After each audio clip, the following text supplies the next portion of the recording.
What is an insane coincidence that you've experienced? When I was a boy, growing up in Namibia, my dad was approached by a guy who wanted to sell him unregistered, black market diamonds. Of course, my old man said sure, arranged a meeting to see the gems, and went straight to the police. His plan was to set up a sting operation where he would participate as a citizen, so that it wouldn't be seen as entrapment by the police. On the day of the meeting, the guy turns up with a 20 kilograms iron meteorite, and no diamonds, explaining that, as a gesture of goodwill, my father can hold on to the meteorite until he gets the diamonds. Time passes and it turns out that the diamonds aren't available anymore, and so my old man is expected to return the meteorite. By this time, the guy knew where we lived. My father refuses.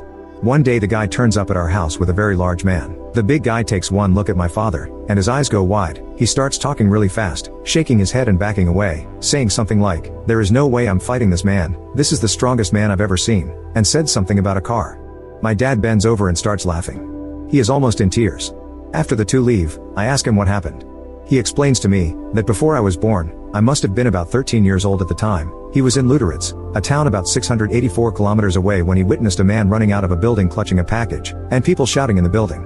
The man with the package gets into an old VW Beetle which was parked on some gravel nearby.